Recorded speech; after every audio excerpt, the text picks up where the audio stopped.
La sala estaba en completo silencio, solo interrumpido por el suave roce del papel cuando mi madre deslizó lentamente el testamento sobre la mesa de caoba. Su mano descansó encima con firmeza, y me miró fijamente como si intentara atravesarme el alma. El despacho del notario en el centro de Madrid nunca me había parecido tan asfixiante como en ese momento. «No esperes recibir nada de esto», dijo con frialdad, su voz desprovista de cualquier calidez o duda.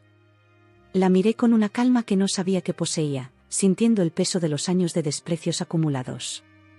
«Está bien», respondí con una sonrisa que cargaba siglos de dolor. «Entonces no esperes ni un solo céntimo de mí». Me levanté despacio, deliberadamente, dejando que mi silla crujiera al empujarla contra el suelo pulido. Mis hermanos, Elena y Javier, estaban sentados a ambos lados, sus miradas saltando entre nosotros, indecisos entre si debían regodearse o esconderse. El notario, don Francisco, parecía incómodo, fingiendo releer el documento frente a él mientras ajustaba sus gafas de montura fina. Sentí la mirada penetrante de mi madre, doña Carmen Vega de Montero, una mujer que había construido su fortuna inmobiliaria con la misma dureza con la que había criado a sus hijos. Su cabello perfectamente teñido y su traje de diseñador contrastaban con las arrugas de su rostro, testimonio de una vida dedicada más al poder que al afecto.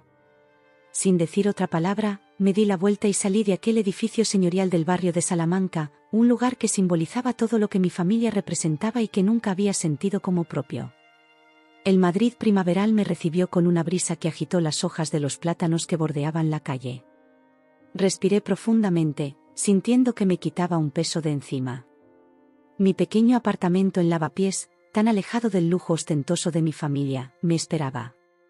Un lugar que había construido con mi esfuerzo, sin la ayuda de nadie. Pero mientras cerraba la puerta tras de mí, algo cambió. El aire afuera se volvió más pesado, el silencio más ensordecedor. Los ruidos habituales de la ciudad parecieron apagarse por un instante. Pensé que estaba alejándome del pasado, pero en realidad, acababa de entrar en algo mucho más oscuro. Ese momento marcó el comienzo de una pesadilla que nunca vi venir. Caminé por las calles empedradas, entre edificios centenarios, sin darme cuenta de que las sombras parecían seguirme.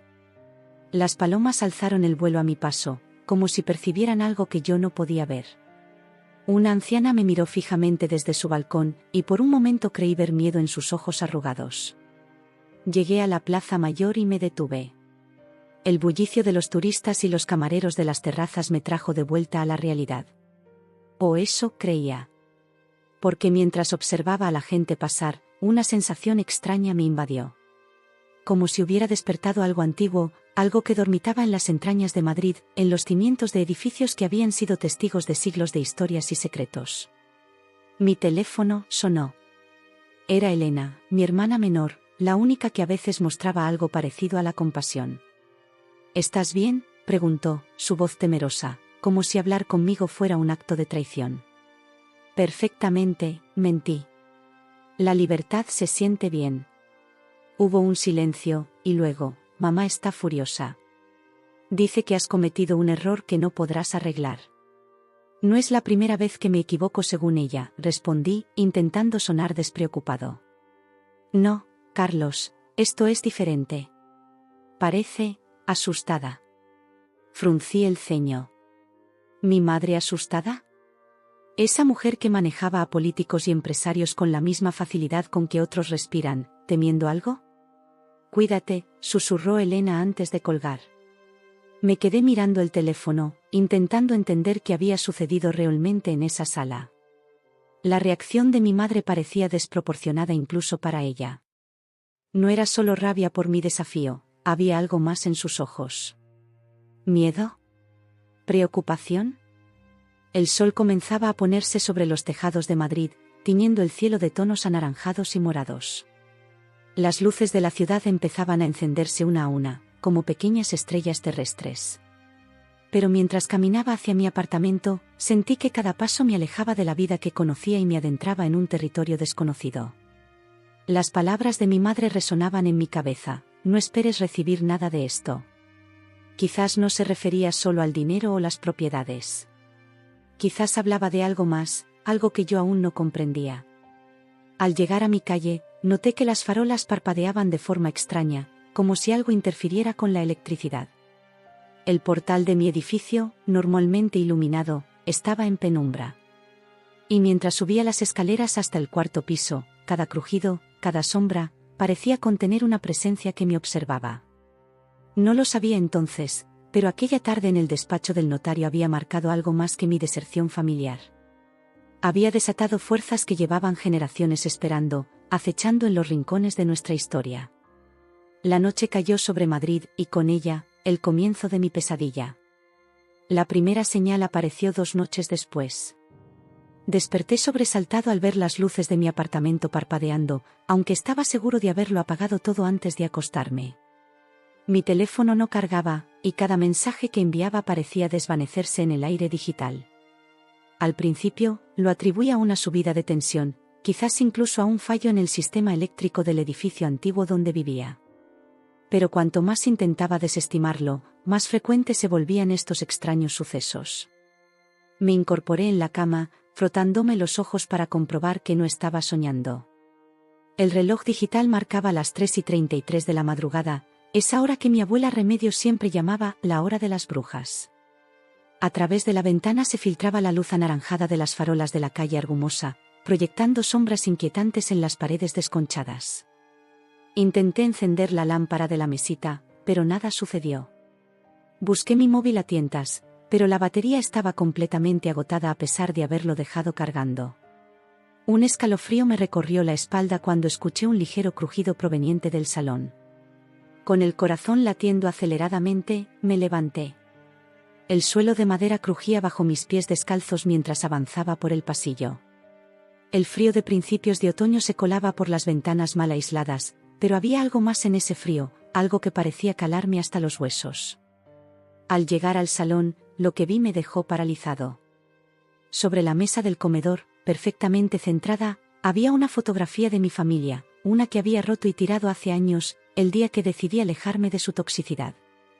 Estaba quemada por los bordes, como si alguien hubiera intentado destruirla y luego se hubiera arrepentido. Le di la vuelta con manos temblorosas, y en el reverso, con una caligrafía escalofriante similar a la de mi padre fallecido, estaban escritas las palabras: «No deberías haberte marchado». Mi corazón se aceleró mientras registraba cada rincón de mi apartamento, pero no había señal de que alguien hubiera entrado. Solo esa sensación escalofriante de que ya no estaba solo. Las ventanas seguían cerradas, la puerta con sus 3 cerraduras intactas. Nadie podría haber entrado, al menos, nadie de carne y hueso. Pasé el resto de la noche en vela, mirando fijamente la fotografía quemada bajo la luz vacilante de una vela que encontré en un cajón. En ella, mi madre sonreía con esa sonrisa calculadora suya, mi padre mantenía su habitual gesto severo, y mis hermanos y yo posábamos como soldados en formación. Una familia de la alta sociedad madrileña, respetada y temida a partes iguales. Solo yo había osado romper esa fachada, y ahora algo parecía querer castigarme por ello. Cuando amaneció, el cansancio me venció y caí en un sueño inquieto. Soñé con mi madre en una habitación oscura, susurrando nombres que no reconocía. Las sombras se movían a su alrededor como si tuvieran vida propia, y ella las dirigía con movimientos precisos de sus manos enjolladas. Desperté empapado en sudor, incapaz de recordar exactamente lo que había dicho, pero sus ojos, sus fríos e implacables ojos, estaban grabados en mi memoria. Los días siguientes transcurrieron en una pesadilla constante. Los vecinos del viejo edificio de Lavapiés me miraban de forma extraña cuando me cruzaba con ellos en la escalera. La señora Dolores, que siempre me saludaba con afecto desde que le ayudé a cargar la compra un día de lluvia, ahora hacía la señal de la cruz disimuladamente cuando me veía pasar.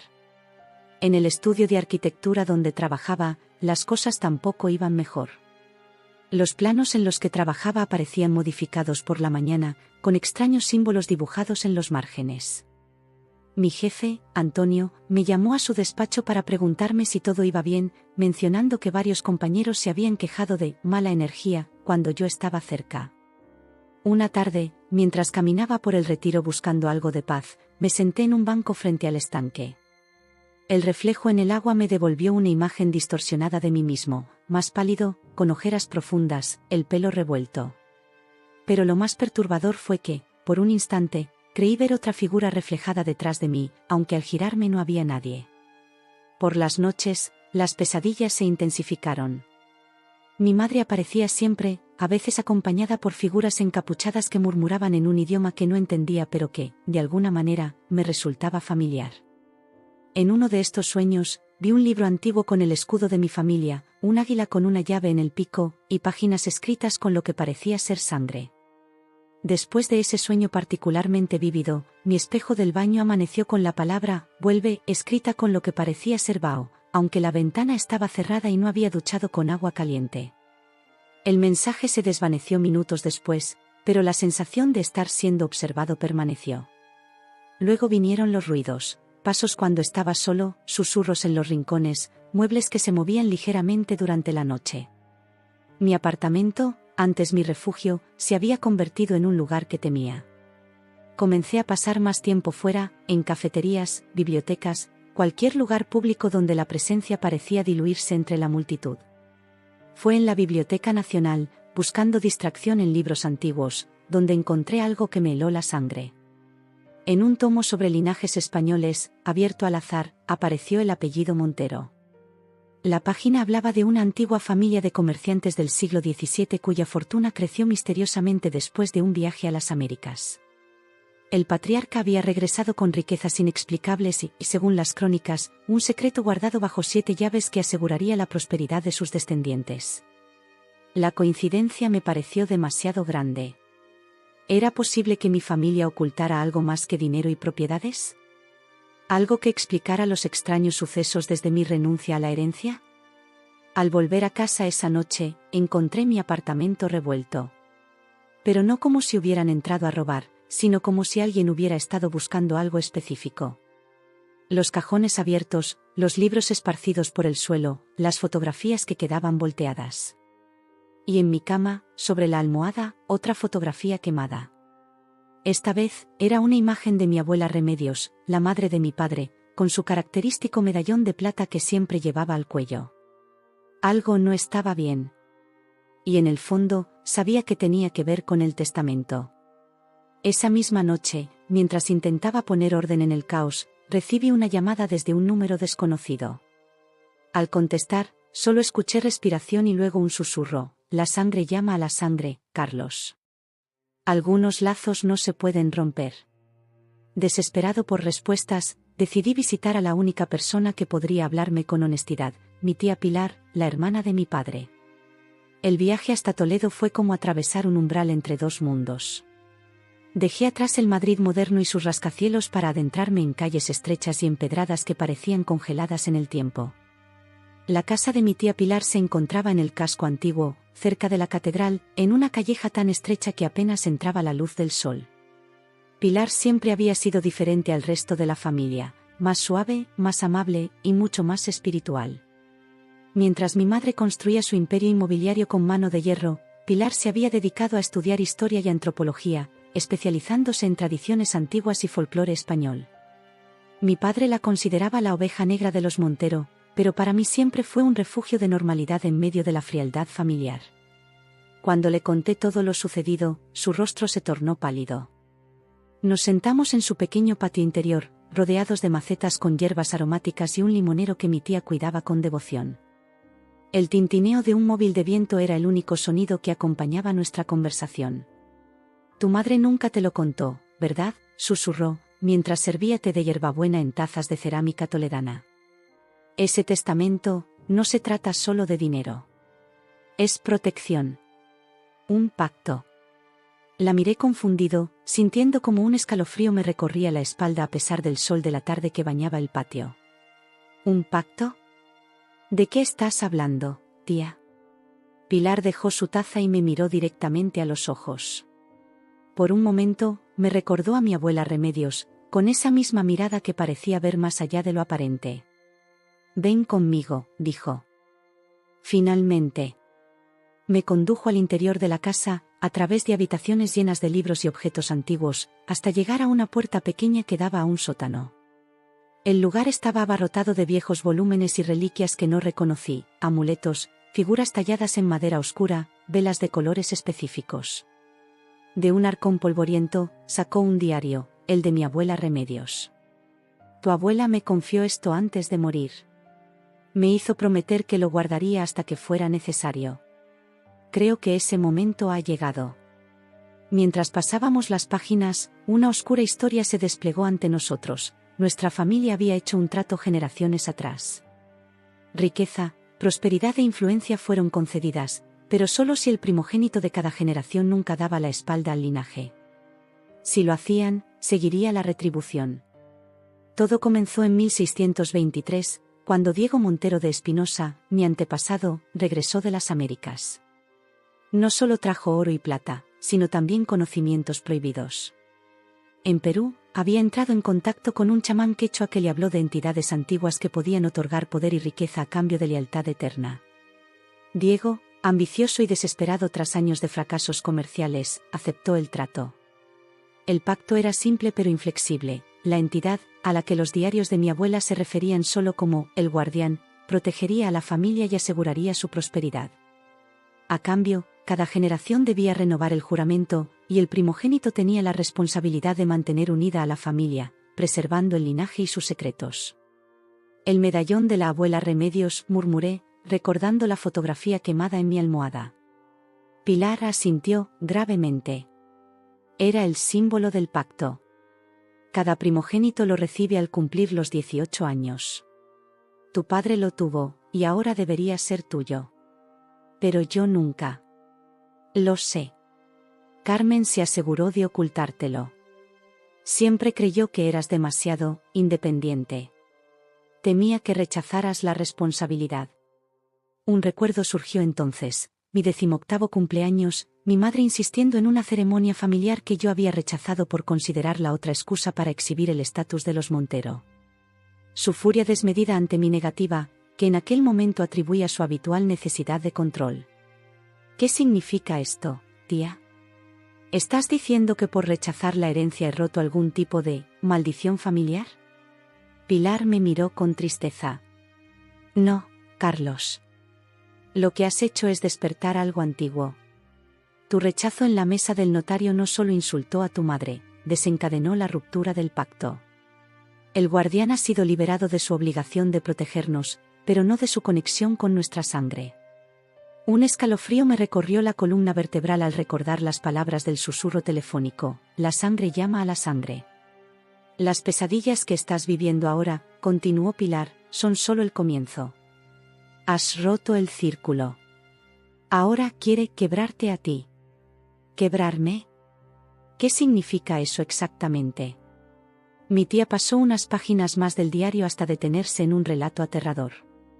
En 1897, Antonio Montero, el tío bisabuelo de mi padre, había rechazado su responsabilidad como primogénito para seguir a una mujer de la que se había enamorado, una gitana que su familia no aceptaba.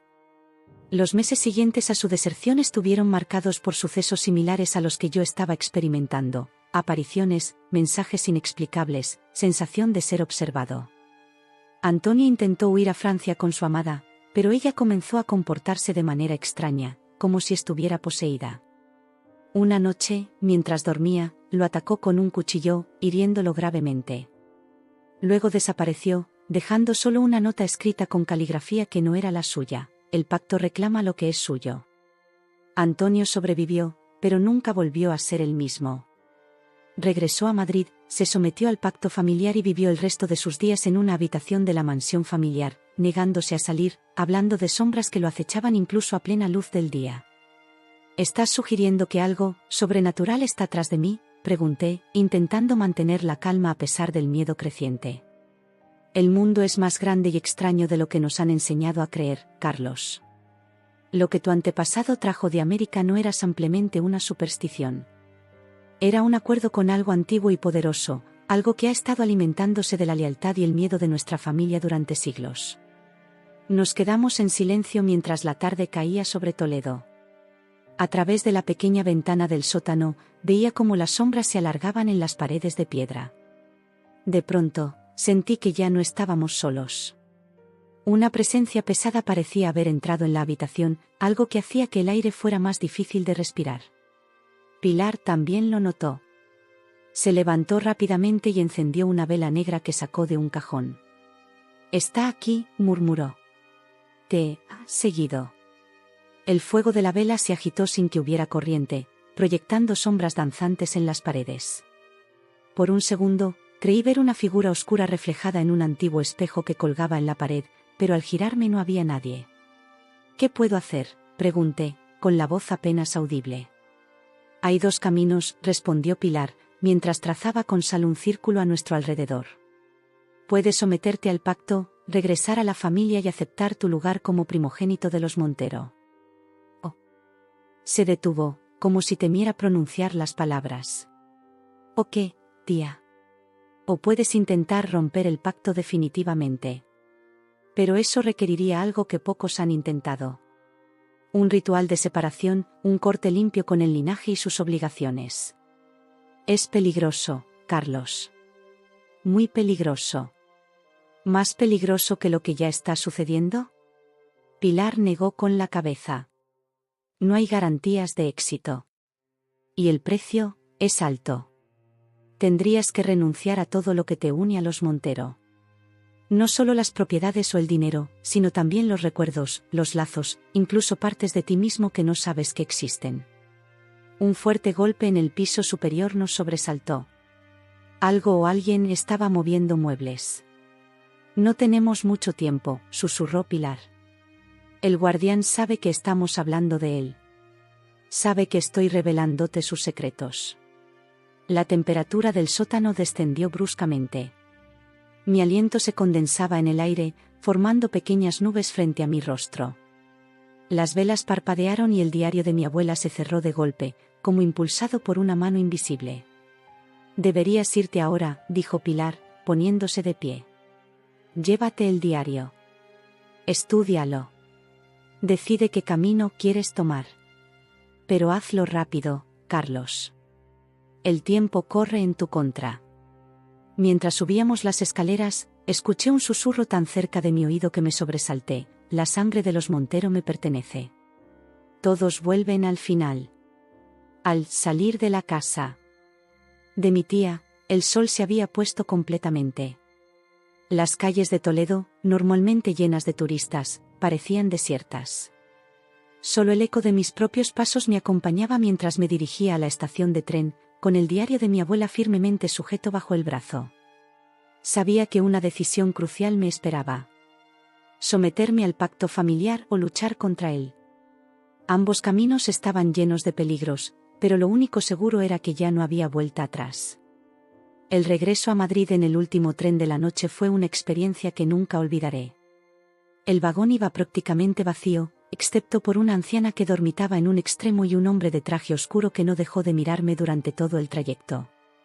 Cuando intenté sostenerle la mirada, sus ojos parecieron cambiar de color bajo la luz fluorescente, pasando de un marrón común a un ámbar antinatural.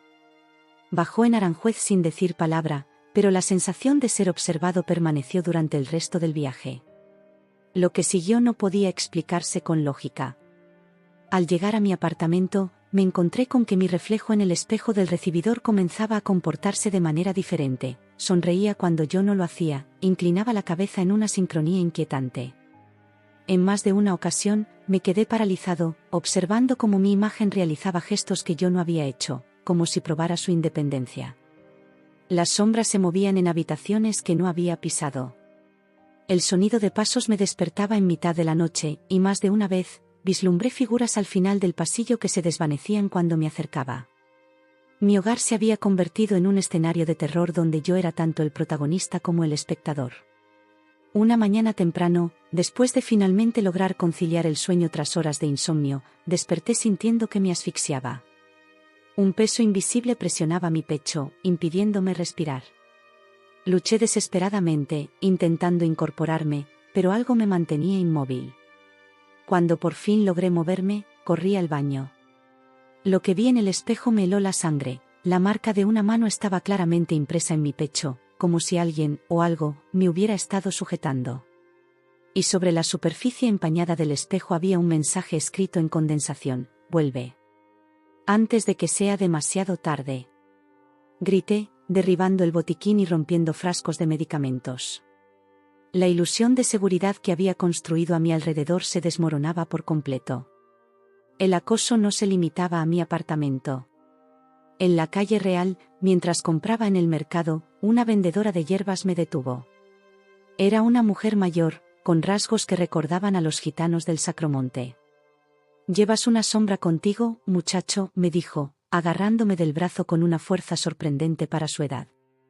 «La veo pegada a tu espalda», susurrándote al oído. «No es tuya, pero te reclama».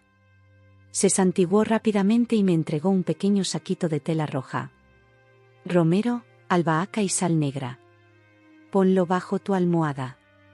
No te protegerá para siempre, pero te dará algo de tiempo». Antes de que pudiera agradecerle o preguntarle más, se alejó, perdiéndose entre los puestos del mercado. En el estudio de arquitectura, la situación empeoraba. Mis compañeros me evitaban descaradamente, diciendo que traía una mala presencia a la oficina. Los planos en los que trabajaba amanecían con símbolos extraños dibujados en los márgenes, símbolos que reconocí del diario de mi abuela, marcas del pacto, advertencias del guardián. Antonio, mi jefe, finalmente me llamó a su despacho. «Carlos, necesitas tomarte un tiempo», me dijo, evitando mirarme directamente. «Los clientes se quejan. Dicen que tus diseños tienen algo inquietante. Y varios compañeros han reportado sentirse mal cuando trabajan cerca de ti». «¿Mal? ¿Qué quieres decir con mal?» «Mareos, náuseas, pesadillas. Lucía tuvo un ataque de pánico ayer después de revisar tus bocetos para el proyecto de Chamberí». Quise protestar, explicar que yo también era víctima de algo que no entendía, pero la expresión de Antonio era inflexible. Me ofreció un mes de baja pagada, y ambos sabíamos que era una forma elegante de alejarme antes de un despido definitivo. Salí del estudio sintiendo que mi vida se desmoronaba pieza a pieza. ¿Cuánto más podría resistir antes de quebrarme? El aire a mi alrededor se espesaba donde quiera que fuera. Ya no era solo acosado, sino cazado activamente. Una tarde, mientras caminaba por el paseo de la Castellana, un grupo de niños que jugaban cerca se detuvieron al unísono para mirarme fijamente. Sus rostros, antes animados, se volvieron inexpresivos. Uno de ellos, un pequeño de no más de 7 años, se acercó. «El guardián dice que tu tiempo se acaba», pronunció con una voz que no era la de un niño. «La sangre reclama a la sangre». Tan rápido como había ocurrido, los niños volvieron a jugar como si nada, dejándome paralizado en medio de la acera. Esa noche, en un acto desesperado, intenté protegerme siguiendo las indicaciones del diario de mi abuela. Tracé círculos de sal en cada entrada de mi apartamento, coloqué ramos de romero en las ventanas y recité oraciones que mezclaban el catolicismo con antiguas palabras quechuas que apenas podía pronunciar. Funcionó, o eso creí, por unas horas. El apartamento parecía más tranquilo, las sombras menos móviles. Me permití respirar, incluso dormir un poco. Pero desperté de golpe en la madrugada. Algo había cambiado. El aire olía a tierra mojada y a metal oxidado. La sal en las puertas había sido barrida, formando símbolos en el suelo que reconocí del diario, marcas de invocación, no de protección. Y entonces lo vi, al pie de mi cama. Una figura oscura, más densa que la noche misma, con la forma aproximada de un hombre pero sin rasgos definidos excepto por 2 puntos luminosos donde deberían estar los ojos. No se movía, simplemente estaba allí, mirándome. «¿Qué quieres de mí?», susurré, sorprendido de encontrar mi voz. La figura no respondió con palabras, pero en mi mente escuché claramente, lo que me pertenece por derecho. Tu lealtad. Tu sangre. El pacto debe mantenerse. Yo no hice ningún pacto, protesté. Lo hizo tu sangre, resonó la voz en mi cabeza. La misma que corre por tus venas. Diego Montero ofreció a su primogénito y a todos los que le siguieran. Tú eres el eslabón que quiere romper la cadena. No puedo permitirlo. La figura se acercó flotando, y sentí un frío que me calaba hasta los huesos. Extendió lo que parecía ser una mano hacia mí, y donde tocó mi frente, sentí un dolor agudo, como si me hubieran marcado con hierro al rojo. Tienes hasta la próxima luna nueva para reclamar tu lugar. Vuelve a tu madre. Acepta el medallón. Renueva el pacto. o perderás mucho más que tu cordura. Tan repentinamente como había aparecido, la figura se disolvió en él. Aire, dejando solo un olor a azufre y la certeza de que mi tiempo se agotaba. A la mañana siguiente, me miré en el espejo del baño. En mi frente, apenas visible pero inconfundible, estaba la marca del águila con la llave en el pico, el escudo de los Montero. Pasé los siguientes días en un estado cercano a la locura. Apenas comía, apenas dormía. Leía obsesivamente el diario de mi abuela, buscando alguna salida, alguna forma de romper el pacto sin someterme a él. Pero todas las historias terminaban igual: quien intentaba escapar, regresaba quebrado o no regresaba en absoluto. Finalmente, tras una noche particularmente terrible en que las paredes de mi apartamento parecieron sangrar y voces susurrantes recitaban mi nombre una y otra vez, tomé una decisión. No tenía más opciones. Debía enfrentarme a mi madre, a mi familia, al origen mismo de esta pesadilla. Con manos temblorosas, marqué el número que había jurado no volver a marcar jamás. «Necesito verte», dije cuando mi madre respondió. No hubo sorpresa en su voz, solo una fría satisfacción. «Te espero mañana a las 7. No llegues tarde. Hay mucho que arreglar». Sabía que estaba entrando en la boca del lobo, pero ¿qué alternativa me quedaba? La marca en mi frente ardía, recordándome que el guardián no me dejaría en paz hasta que el pacto fuera restaurado.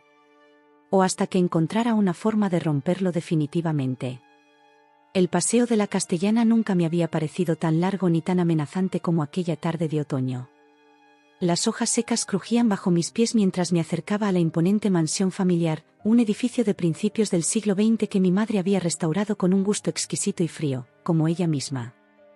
Las gárgolas de piedra que adornaban la fachada parecían seguirme con sus ojos vacíos, y por un momento, creí ver sombras moviéndose tras las ventanas del tercer piso, donde nadie había vivido desde la muerte de mi padre. Mi madre no pareció sorprendida al verme. De hecho, me estaba esperando.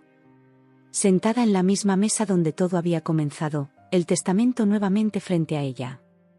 Su cabello perfectamente peinado y su traje de chaqueta impecable contrastaban con mi aspecto desaliñado, resultado de días sin dormir adecuadamente. «Te lo advertí», dijo con calma, casi con pesar. «Te lo advertí, Carlos». Su voz sonaba extrañamente doble, como si otra persona hablara al unísono con ella. La luz de la tarde entraba oblicua por los ventanales, proyectando largas sombras que parecían moverse con vida propia. «El pacto necesitaba tu lealtad, y tú lo escupiste a la cara». Avancé hacia la mesa, notando cómo la temperatura de la habitación descendía con cada paso que daba. «¿Por qué nunca me lo contaste?», exigí saber. «¿Por qué mantener en secreto algo tan importante? ¿Cómo has podido vivir sabiendo lo que alimenta nuestra riqueza?». Su expresión se endureció. «¿Crees que algo de esto fue una elección? ¿Sobrevivimos o desaparecemos?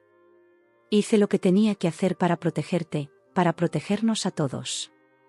Pero te negaste a entender». Me estremecí al escuchar esas palabras, tan similares a las que el guardián había susurrado en mi mente. ¿Protegernos? ¿Entregando a cada generación a una entidad que no comprendemos? ¿Sabes siquiera qué es el guardián? Mi madre se levantó, dando vueltas alrededor de la mesa como un depredador acechando a su presa. «El guardián ha sido fiel a su palabra durante 4 siglos. Sin él, los Montero no seríamos nada. Tu bisabuelo consolidó nuestra fortuna gracias a él. Tu padre evitó la ruina durante la crisis gracias a él.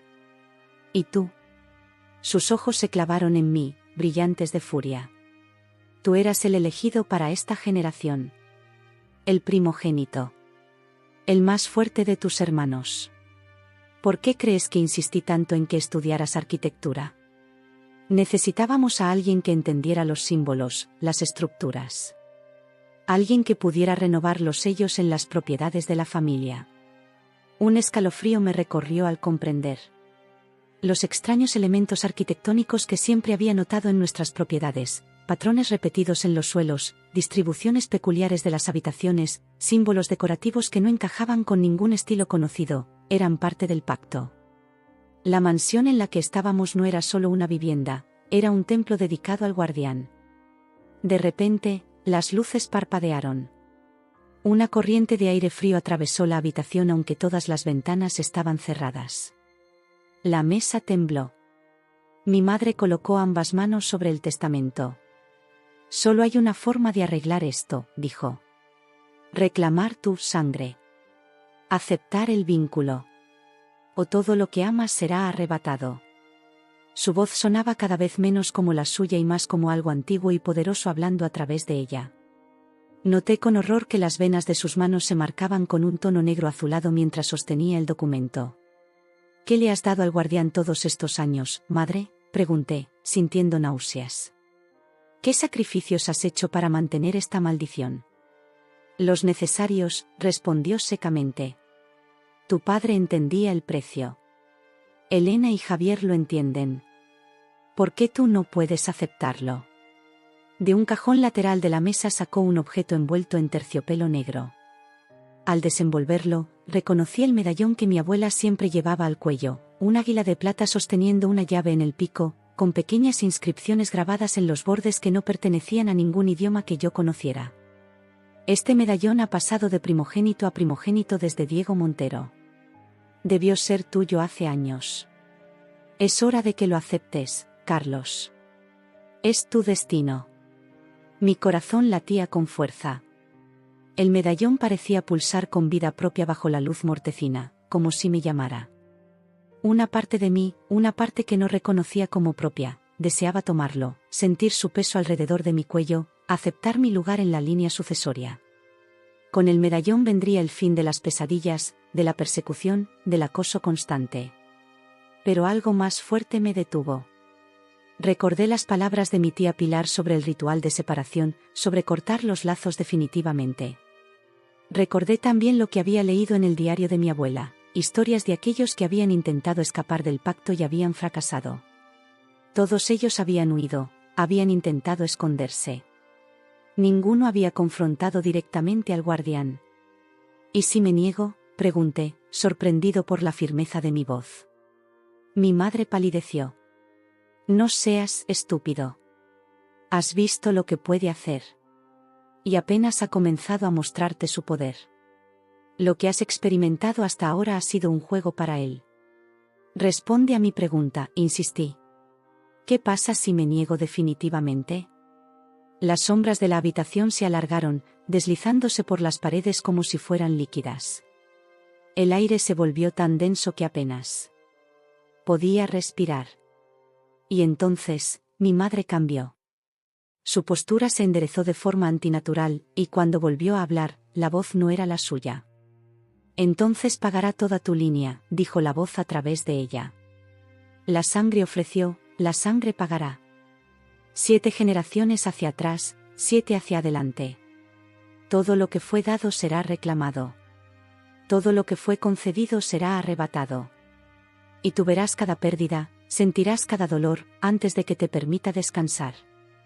El cuerpo de mi madre se sacudió, y vi con horror cómo sus ojos rodaban hacia atrás, mostrando solo el blanco.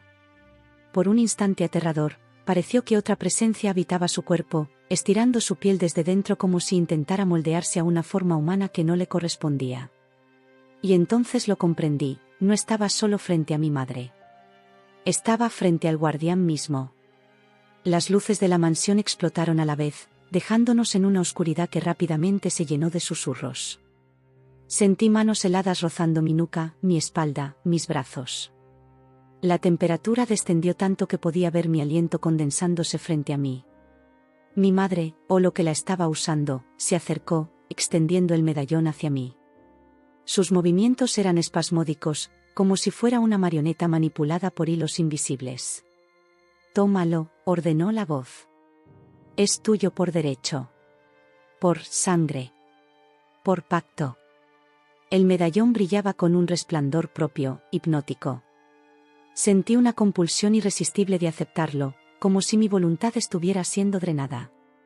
En ese momento crítico, recordé una frase del diario de mi abuela, escrita en sus últimas páginas, como una confesión final: el guardián solo tiene el poder que le otorgamos. El miedo lo alimenta. La duda lo fortalece.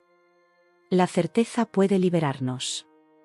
Respiré profundamente y, en un acto que requirió toda mi fuerza de voluntad, di un paso atrás. No, dije con firmeza. No soy tuyo. Nunca lo fui. Mi antepasado no tenía derecho a ofrecer lo que no le pertenecía, el futuro de sus descendientes. Rechazo el medallón. Rechazo el pacto. Y te rechazo a ti, sea lo que seas.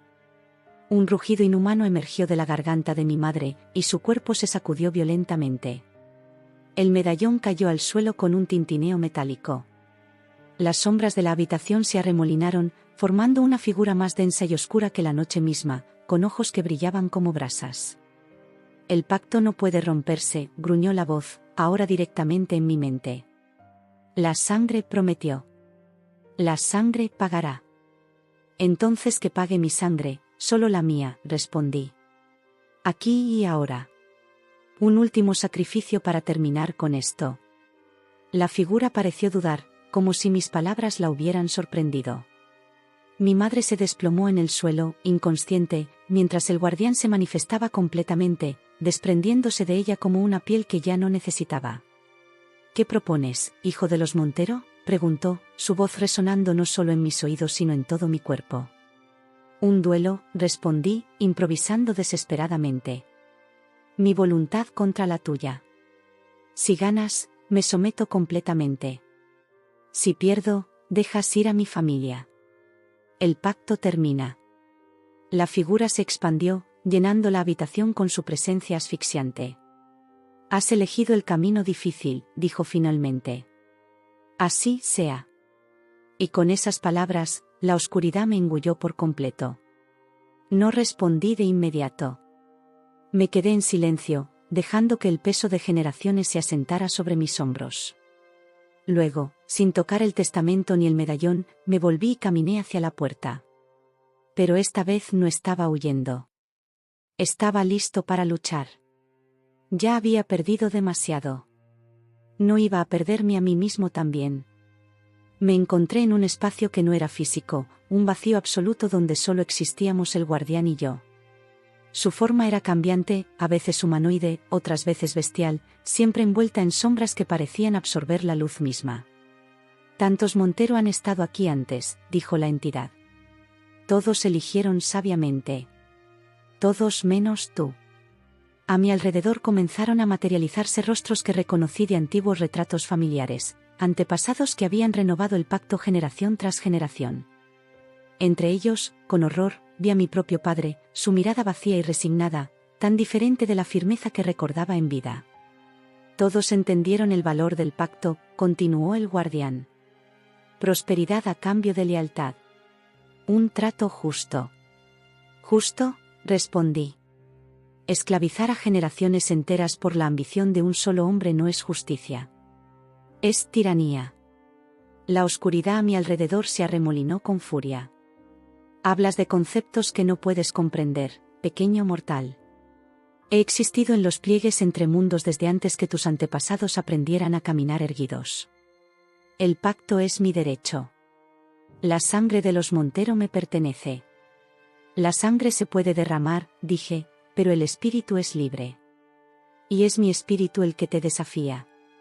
Busqué todos los recursos que pudiera encontrar, guías espirituales, historiadores, cualquiera que creyera en la magia ancestral y las maldiciones generacionales. No fue fácil.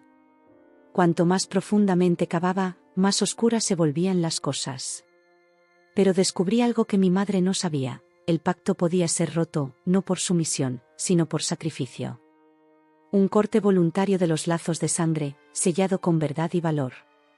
Tendría un costo, pero era posible. Me desplacé por Madrid como un fantasma, visitando bibliotecas ocultas en sótanos del barrio de las Letras, consultando con ancianas gitanas en Vallecas que podían ver más allá del velo, hablando con sacerdotes que guardaban conocimientos prohibidos en criptas bajo iglesias centenarias. Cada conversación, cada libro antiguo, cada ritual susurrado me llevaba un paso más cerca de la verdad. El duelo con el guardián no era físico, sino de voluntades. Durante lo que parecieron días, quizás semanas en ese espacio sin tiempo, resistí sus ataques, visiones de mis seres queridos sufriendo, ofertas de poder inimaginable, incluso la promesa de liberar a mi familia si me sometía personalmente. Cada tentación era más difícil de rechazar que la anterior. ¿Sabes por qué Diego Montero hizo el pacto?, me preguntó en un momento de aparente calma. Por amor. Su esposa moría de una enfermedad que ningún médico podía curar. Sus hijos pasaban hambre. Estaba desesperado. Imágenes de mi antepasado se formaron frente a mí, un hombre devastado junto al lecho de una mujer pálida, niños pequeños llorando de hambre. Lo que hizo fue por desesperación, no por maldad, continuó el guardián. ¿Lo condenarías por eso? ¿Condenarías a tu propia sangre? No lo condeno a él, respondí. Condeno lo que vino después. Generaciones usando el poder para acumular más poder, riqueza sobre riqueza, a costa de otros. Mi familia se convirtió en lo que es hoy no solo por tu influencia, sino por sus propias elecciones. Mientras hablaba, comprendí algo crucial: el guardián se alimentaba no solo del miedo o la lealtad, sino de la culpa transmitida de generación en generación. Cada primogénito Montero había aceptado el pacto en parte por temor, en parte por ambición, pero también por un sentido distorsionado del deber familiar. Realicé el ritual solo, bajo la luz de la luna, con el diario de mi abuela como guía. Quemé la última foto de mi familia y enterré las cenizas con mi propia sangre. En el centro de la casa de campo, el parque más antiguo de Madrid, cavé un pequeño hoyo junto a un roble centenario. La tierra parecía resistirse a mi pala, como si intentara proteger sus secretos. El cielo se abrió con un trueno, y por primera vez en meses, sentí paz. Las sombras retrocedieron. Los susurros se detuvieron. Durante 3 noches seguidas, mantuve una vigilia junto al lugar del ritual, alimentando un pequeño fuego con ramas de romero y salvia, recitando las palabras que había aprendido, una mezcla de latín eclesiástico, antiguo castellano y frases en quechua que resonaban con el poder de siglos.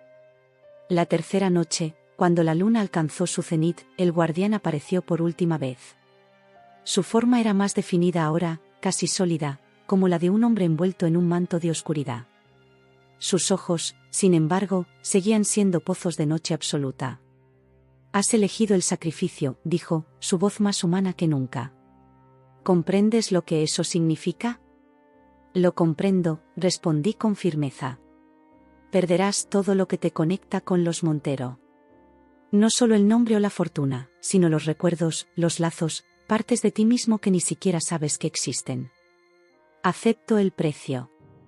El guardián extendió una mano hacia mí. Entre sus dedos oscuros brillaba el medallón familiar. Una última oportunidad. El medallón te pertenece por derecho.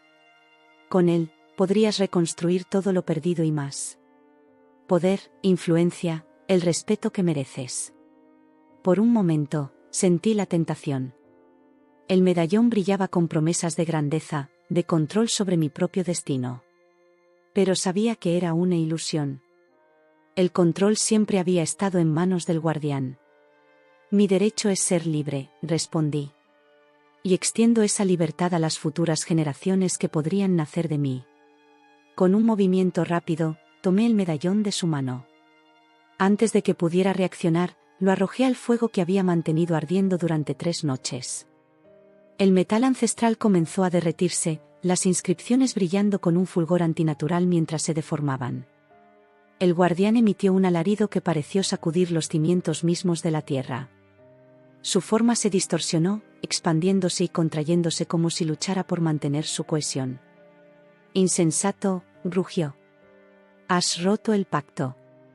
La protección desaparece. Todo lo que tu familia construyó se derrumbará. Que así sea, respondí. Construiremos de nuevo. Sin pactos. Sin deudas ancestrales. Sin ti. Un viento sobrenatural se levantó, arremolinándose alrededor del guardián, disgregando su forma como si fuera humo. Sus últimas palabras resonaron en mi mente mientras se desvanecía. No es tan fácil deshacerse de mí, Carlos Montero. Estaré esperando. En las sombras. En los rincones. En los sueños más oscuros. Algún día, tu sangre me llamará de nuevo. Y entonces, silencio. Un silencio más profundo y puro que cualquiera que hubiera experimentado en meses. El fuego se extinguió por sí solo, dejando solo cenizas entre las que brillaba un pequeño trozo deformado de plata, el único resto del medallón familiar. Las semanas siguientes fueron extrañas. Tal como el guardián había advertido, perdí mucho. Recuerdos de mi infancia se volvieron borrosos, como fotografías desenfocadas. Rostros familiares parecían los de extraños. Incluso mi propio nombre sonaba ajeno en mi lengua. Durante días, vagué por Madrid como un turista, redescubriendo calles y plazas que debería conocer pero que parecían nuevas a mis ojos. Mi madre se recuperó físicamente de nuestro enfrentamiento, pero algo en ella había cambiado para siempre. La vi una última vez, en el hospital donde la habían ingresado tras encontrarla inconsciente en la mansión. Sus ojos, antes afilados y calculadores, ahora parecían perdidos, como si hubiera olvidado algo esencial. ¿Quién eres?, me preguntó cuando entré en su habitación. Por un momento doloroso, pensé que era parte del sacrificio, que ella también había olvidado nuestra conexión. Pero luego noté algo más en su mirada, no era confusión, sino liberación. El guardián se había alimentado no solo de mí, sino de todos los Montero durante generaciones. Al romper el pacto, también había liberado a mi madre de una carga que había llevado toda su vida. Soy Carlos, respondí simplemente. Vengo a despedirme. Tomó mi mano con una gentileza que nunca había mostrado antes. Gracias, susurró, y supe que, de alguna manera, entendía lo que había hecho. El imperio Montero comenzó a desmoronarse, tal como el guardián había predicho. Empresas quebraron, propiedades se perdieron, el prestigio familiar se evaporó. Mis hermanos me culparon, por supuesto, pero incluso en su rabia, percibí un alivio subyacente. Ellos también estaban libres ahora. Vendí lo poco que me quedaba y compré un pequeño terreno en las montañas de Asturias, lejos de Madrid y sus recuerdos fragmentados. Construí una casa sencilla con mis propias manos, aplicando los conocimientos de arquitectura que conservaba, el único talento que el sacrificio no me había arrebatado completamente. Meses después de la confrontación final, mientras plantaba un huerto junto a mi nueva casa, encontré algo enterrado en la tierra, una pequeña figura tallada en madera oscura, similar a las que había visto en el sótano de mi tía Pilar. Un recordatorio silencioso de que algunas historias nunca terminan completamente, de que algunos vínculos, por más que intentemos cortarlos, dejan cicatrices que nos definen. Pero no sentí miedo al sostener aquella figura. La coloqué en mi ventana, mirando hacia el exterior, como un guardián diferente, uno que me recordara siempre el precio de la libertad y el valor de elegir nuestro propio camino. Las pesadillas ocasionalmente regresan. A veces, en las noches más oscuras, creo escuchar susurros en los rincones de mi casa. En los reflejos de las ventanas, a veces vislumbro sombras que se mueven cuando yo no lo hago. Pequeños recordatorios de que el guardián, o algo similar, sigue acechando en los pliegues de la realidad. Pero ya no temo. He aprendido que los monstruos más poderosos son aquellos a los que entregamos voluntariamente nuestro miedo. Y yo he elegido la libertad, con todas sus incertidumbres y peligros. Ahora, mientras escribo estas palabras como testimonio de lo ocurrido, sé que algún día alguien más podría enfrentarse a sus propios guardianes, a sus propios pactos ancestrales. A esa persona desconocida le ofrezco este consejo: la sangre puede ser poderosa, pero las decisiones lo son más. Ningún pacto es inquebrantable si estás dispuesto a pagar el precio de la libertad. Me he alejado de la maldición, no intacto, pero sí inquebrantable. Y ahora, mientras reconstruyo mi vida, no llevo ningún legado más que el mío propio. En las montañas de Asturias, bajo un cielo estrellado que parece infinito, he encontrado una paz que nunca creí posible. El viento susurra entre los árboles, y a veces, solo a veces, me parece escuchar en él las voces de mis antepasados. No con amenazas o lamentos, sino con un silencioso agradecimiento por haberlos liberado también a ellos de una carga que nunca debieron aceptar. La historia de los Montero tal como la conocía ha terminado. Pero la mía, la verdadera, apenas comienza.